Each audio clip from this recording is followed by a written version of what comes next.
Welcome to new lesson. कल के lesson में आपने सीखा था कि कैसे आप गूगल एड्स अकाउंट बना सकते हो। ये लेसन आपने इसलिए सीखा था, ये लेसन मैंने आपको इसलिए भेजा था क्योंकि कुछ दिन पहले मैंने आपको बताया था कैसे आप कीवर्ड रिसर्च कर सकते हो using Google Ads keyword planner, right. तो कुछ लोगों के मैसेजेस आए थे हमारे पास कि भैया हम एडवर्ड अकाउंट कैसे बनाएं। इसी वजह से वो वीडियो मेरे को आपको भेजनी पड़ी। आज के लेसन में हम बात करेंगे अबाउट ऑन पेज एसईओ। तो पहले मैं आज के लेसन में आपको एक ओवरव्यू दूंगा।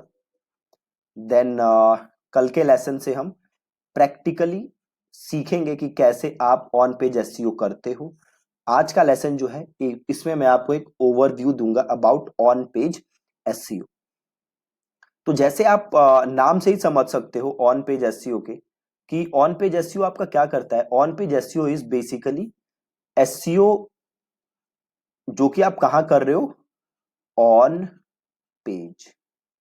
ठीक है, आपकी जो वेबसाइट का पेज है आप उस पेज के ऊपर जो एसईओ कर रहे हो उसको हम कहते हैं ऑन पेज एसईओ। ठीक है, बहुत ही आसान चीज है ऑन पेज एसईओ।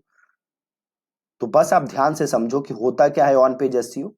देन कल से आप प्रैक्टिकली करके सीखोगे। तो ऑन पेज एसईओ में क्या क्या चीजें होती हैं जो कि मेन होती हैं, राइट।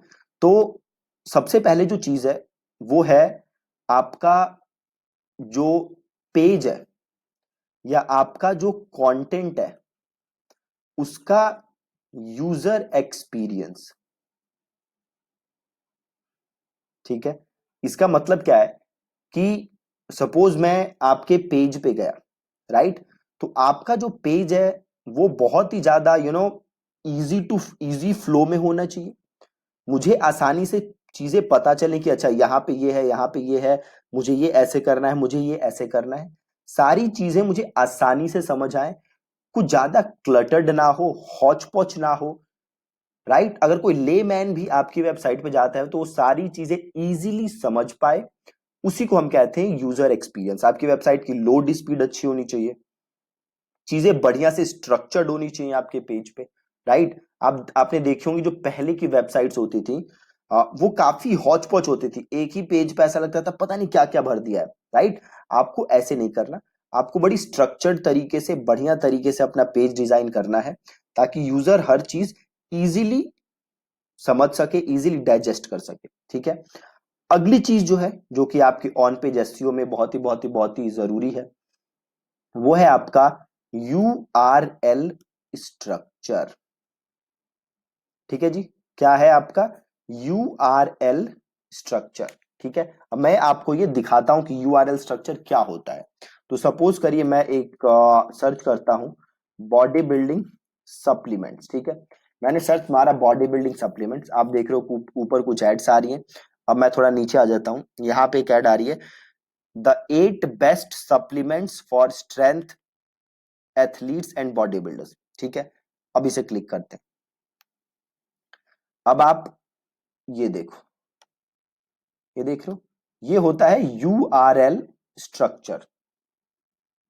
ठीक है, ये यूआरएल है, ये यूआरएल है आपका bodybuilding.com/content। अब देखो ये जो है ना ये पूरा यूआरएल है। अब ये यूआरएल उतना अच्छा नहीं है क्योंकि ये काफी बड़ा है, बट स्टिल ये वेबसाइट रैंक क्यों हो रही है नंबर वन। ये वेबसाइट नंबर वन रैंक इसलिए हो रही है क्योंकि ये वेबसाइट है अथॉरिटी वेबसाइट। ये वेबसाइट है क्या, bodybuilding.com, राइट। याद है मैंने आपको कुछ दिन पहले बताया था। और ये देखो किसने आर्टिकल लिखा है, ये क्रिसी कैंडेल पीएचडी।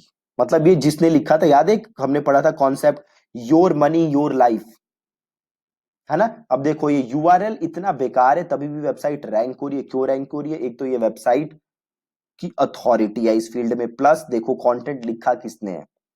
ठीक है, ये पीएचडी है, मतलब ये ऐसा पर्सन है जिसके ऊपर हम यकीन कर सकते हैं, ट्रस्ट कर सकते हैं। अब मैं यहाँ पे जाके इनका प्रोफाइल भी पढ़ सकते हो। देखो इनका पूरा प्रोफाइल दिया हुआ है, इनका पूरा बैकग्राउंड दिया हुआ है। अब इससे क्या होता है, इससे ट्रस्ट बिल्ड होता है।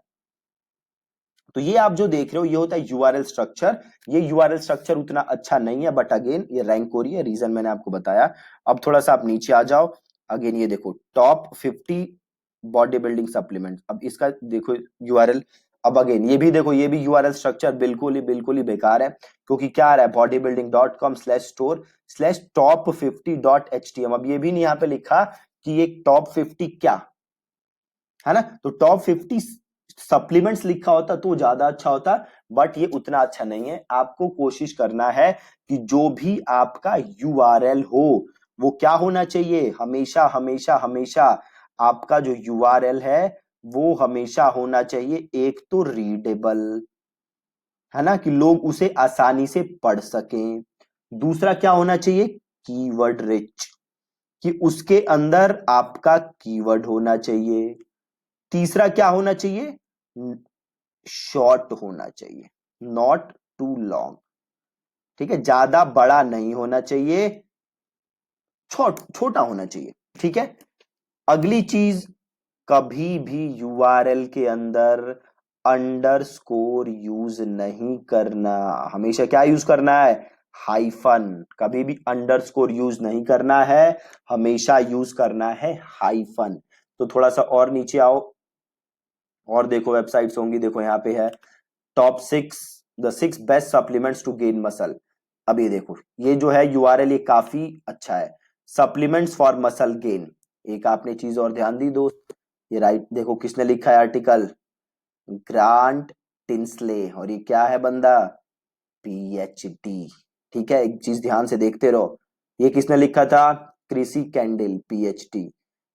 ये तो वेबसाइट का लिंक ही था ना। एक काम और करते हैं और यूआरएल देखते हैं, ठीक है, ताकि कॉन्सेप्ट भी आपका प्रूफ हो जाए। अगली चीज क्या है, देखो हेल्थ कार्ट है ना, हेल्थ कार्ट क्या है, सिंपल प्रोडक्ट खुल गए, राइट। अगेन हेल्थ कार्ट भी क्या है, ट्रस्टेड वेबसाइट।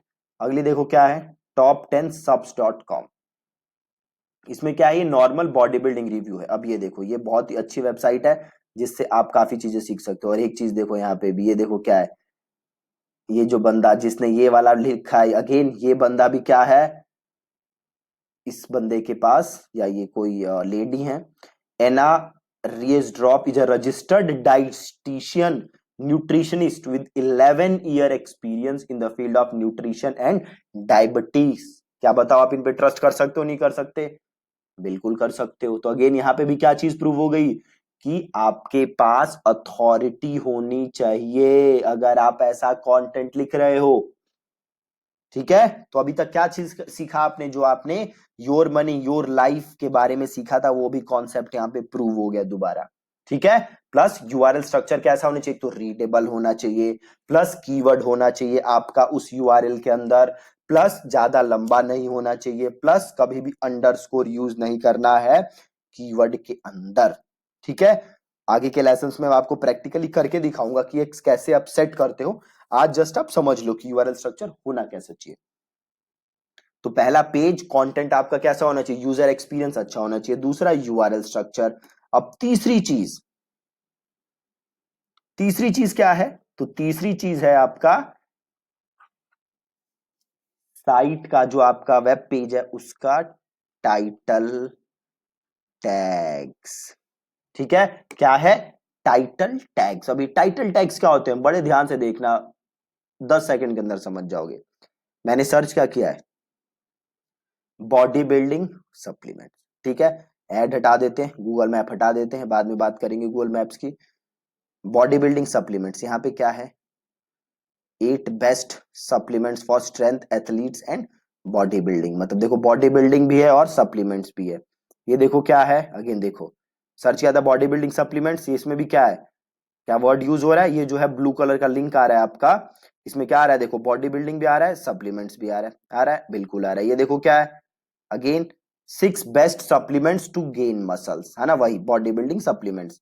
अगेन ये देखो सर्च क्या किया था, बॉडी बिल्डिंग सप्लीमेंट्स, यहाँ पे तो पूरा कीवर्ड ही आ रहा है बॉडी बिल्डिंग सप्लीमेंट्स। इसको हम क्या कहते हैं, टाइटल टैग। ये देखो 8 best supplements for body building, है ना, इसे हम क्या कहते हैं, अगेन टाइटल टैग।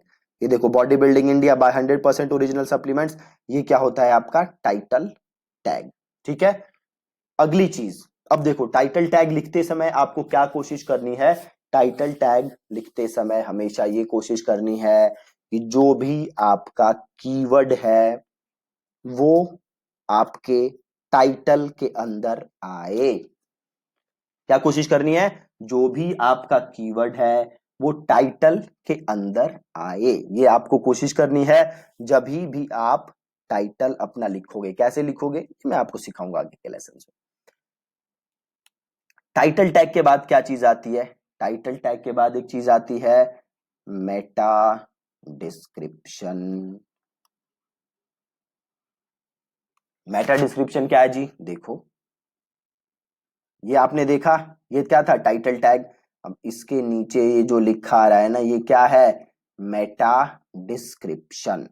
ठीक है, ये क्या है? Meta description. अब देखो, मेटा डिस्क्रिप्शन का आपके रैंक होने में डायरेक्ट कोई इंपैक्ट नहीं है। ठीक है, मेटा डिस्क्रिप्शन का आपके रैंक होने में डायरेक्ट इंपैक्ट नहीं है। बट मेटा डिस्क्रिप्शन से किस चीज पे फर्क पड़ता है कि लोग आपकी इस रैंकिंग पे क्लिक करेंगे कि नहीं करेंगे। क्योंकि अगर यहाँ पे लोगों ने थोड़ा सा पढ़ा और उन्हें ऐसा लगता है कि अच्छा यहाँ पे तो वही बात हो रही है जो आप सर्च कर रहे हो, तो लोग इस पे क्लिक करेंगे। और लोग जब इस पे क्लिक करेंगे तो क्या होगा? आपका सीटीआर बढ़ेगा। गूगल को लगेगा भैया ज्यादा से ज्यादा लोग आपके सर्च पे क्लिक करते हैं, आपके रिजल्ट पे क्लिक करते हैं, तो आपको और बूस्ट देगा गूगल। ठीक है, तो ये होता है हमारा मेटा डिस्क्रिप्शन। अगेन आपको कोशिश करनी है कि जो भी आपका कीवर्ड है जिसके लिए आप रैंक करना चाहते हो वो आपके मेटा डिस्क्रिप्शन के अंदर आए। अगेन करना कैसे है आप ये सीखोगे आगे जाके। अगली चीज क्या होती है? Heading tags. ठीक है, ये बड़े टाइप के होते हैं, H1 tag, H2 tag, H3 tag. अब देखो ये हेडिंग टैग्स करते क्या है? मान लो आपने कोई ब्लॉग लिखा है ना, तो इस ब्लॉग की एक मेन हेडलाइन होगी जिसे आप कहोगे H1 टैग, है ना भैया, ये मेरे ब्लॉग की मेन हेडलाइन है। देन एक और हेडलाइन आप लिखोगे ना, उसको आप और समझाने की कोशिश करोगे। एक जो आपका मेन पॉइंट होगा ब्लॉग का, एक होगा ना मेन पॉइंट, जो मेन मेन चीजें होती है ना, बुलेट जो हम बनाते हैं जब आप आंसर लिखते हो, नोट्स बनाते हो, कुछ बुलेट्स बनाते हो, मेन मेन चीजें। तो एक और को आप क्या करोगे? H2 tag. अगली कोई और मेन चीज है, बुलेट पॉइंट है जिसे आप हाईलाइट करना चाहते हो, तो आपने उसे दे दिया H3 टैग, है ना। अब ये टैग देने कैसे हैं ये आप सीखोगे आगे के लेसन्स में। बस अभी आप ये समझ लो कि कुछ हेडिंग टैग्स होते हैं, है ना। हेडिंग टैग्स करते क्या है? ये आपका जो ब्लॉग है उसकी जो इंपॉर्टेंट चीजें हैं बेसिकली उसको आप हाईलाइट करते हो through heading tags. Again heading tags कैसे लिखनी है ये आप आगे के लेसन्स में सीखोगे, अभी बस आप एक ओवरव्यू समझो। अगली चीज क्या है? अगली चीज है इंटरलिंकिंग। ठीक है जी, इंटरलिंकिंग। अभी इंटरलिंकिंग क्या होती है देखो, एक सेकंड में आप समझ जाओगे। सपोज करो ये मैंने क्लिक किया द 8 बेस्ट सप्लीमेंट्स, ये जो रिजल्ट था। अब मैं नीचे आया, थोड़ा नीचे आते हैं। अब ये देखो ये कुछ लिखा हुआ है ना, क्रिएटिन सप्लीमेंटेशन। अब अगर इसको मैं क्लिक करूं तो नया पेज खुल जाएगा। ठीक है, नया पेज खुल गया। तो यहां पे क्या किया हुआ है? इंटरलिंकिंग। इन्होंने अपने दूसरे पेजेस को इस ब्लॉक के अंदर किया हुआ है लिंक। और ये जो आप देख रहे हो ना, जो ये लिखा हुआ दिख रहा है क्रिएटिन सप्लीमेंटेशन, इसको हम क्या कहते हैं? इसको हम कहते हैं हाइपर टेक्स्ट। ठीक है, इसको हम क्या कहते हैं? Hyper text. और ये जो क्लिक होके आ रहा है ये क्या था? ये था इंटरलिंकिंग। ठीक है, ये था इंटरलिंकिंग। और थोड़ा सा नीचे आ जाओ, देखो ये कफीन, ये क्लिक करूं अगर मैं तो नया पेज खुल जाएगा। तो ये क्या है? इंटरलिंकिंग। ठीक है जी। तो जब भी आप अपना ब्लॉग लिखोगे तो आपको अपने बाकी कंटेंट को क्या करना है? इंटरलिंक करना है। ठीक है, कैसे करना है अगेन आप सीखोगे। अगली चीज क्या करनी है आपको? Image optimization. मतलब आपको अपनी इमेजेस को भी ऑप्टिमाइज करना है ताकि वो गूगल के सर्च रिजल्ट में आ जाएं। फॉर एग्जाम्पल मैं अगर वापस जाऊं और बॉडी बिल्डिंग सप्लीमेंट मैंने क्लिक मारा, यहां पे देख रहे हो इमेजेस आ रहा है। अब अगर मैं इमेजेस पे जाऊं तो यहां देखो मुझे काफी सारी इमेजेस नजर आ रही हैं। राइट। तो मुझे अपने इमेजेस को ऐसे ऑप्टिमाइज करना है कि वो गूगल के सर्च रिजल्ट के अंदर आए। ठीक है, तो जो आपका ऑन पेज ऑप्टिमाइजेशन है उसकी ये कुछ मेन चीजें हैं जो कि आपको ध्यान रखनी है। ये इन सब का ओवरव्यू था। एक दो और छोटी छोटी चीजें हैं इसके अंदर जो कि हम जब कल के लेसन से प्रैक्टिकली करना सीखेंगे तो उस दौरान हम सीख लेंगे। ठीक है, ये था एक ओवरव्यू जो कि मेन चीजें आती हैं ऑन पेज एसईओ में। कल से हम इसको प्रैक्टिकली करना सीखेंगे कि कैसे सारी चीजें करनी है, कैसे आपका पेज का स्ट्रक्चर होना चाहिए, प्रैक्टिकली कैसे करना है वो हम सीखेंगे कल के लेसन में, कल के लेसन से। बट उसके पहले आपको एक पता होना चाहिए कि चीजें होती क्या हैं और क्या क्या होती हैं। ठीक है, so that's it from today's lesson. Thank you so much for watching this video.